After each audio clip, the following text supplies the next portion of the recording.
اعوذ باللہ من الشیطان الرجیم بسم اللہ الرحمن الرحیم۔ السلام علیکم ورحمۃ اللہ وبرکاتہ۔ کیسے ہیں سارے دوست؟ ٹھیک ہیں؟ امید کرتا ہوں اللہ کے فضل و کرم سے سب خیر و عافیت سے ہوں گے۔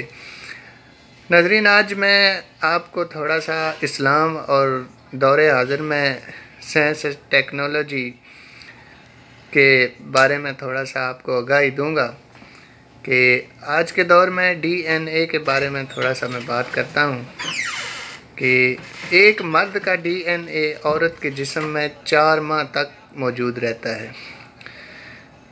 مسلم عورتوں کی عدت ڈی این اے کی سائنسی تحقیق۔ فلوریڈا کا ایک ڈاکٹر جیمز انسانی جسم کے ڈی این اے پر 1968 میں ایک لیبارٹری میں کام کر رہا تھا۔ وہ ایک کرسچن تھا۔ اس کی بیوی سیاہ فام تھی اور اس کے 3 بچے تھے۔ اس کے پڑوس میں ایک مسلم فیملی رہتی تھی۔ ڈاکٹر جیمز کی بیوی کا مسلم گھرانے میں آنا جانا رہتا تھا۔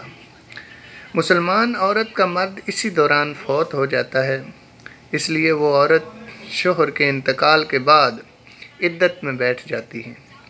ڈاکٹر جیمز کی بیوی اپنے شوہر سے مسلمان عورت کی عدت کا ذکر اکثر گھر میں کرتی رہتی تھی کہ یہ کیسا مذہب ہے جو عورت کو 4 ماہ 10 دن تک گھر میں قید کر رکھے۔ ڈاکٹر جیمز کو سائنسی تحقیق کا شوق ہوا اور اس نے مسلم عورتوں کی عدت کے دورانیے کی تحقیق اسلامی مطالعہ پر کی اور اس دوران اس کے جسم میں ڈی این اے پر ریسرچ شروع کیے۔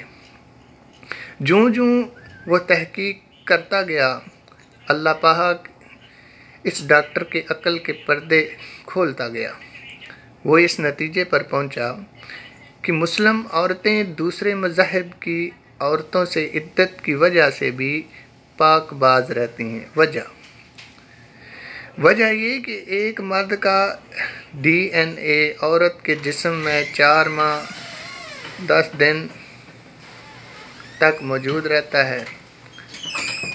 جب عورت کا شوہر فوت ہو جاتا ہے یا عورت کو طلاق ہو جائے تو اسلام نے عورت پر 4 ماہ 10 دن عدت اس لیے لازمی قرار دیا ہے تاکہ جب بیوہ یا مطلقہ عورت دوسری شادی کرے تو اس کے جسم میں پہلے شوہر کے ڈی این اے کا وجود باقی نہ رہے۔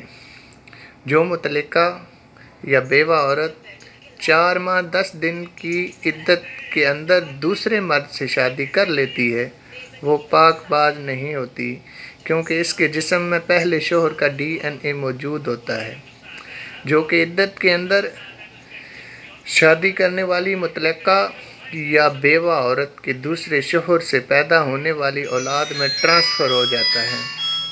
اس کی اسلام میں انتہائی ممانعت بیان کی گئی ہے۔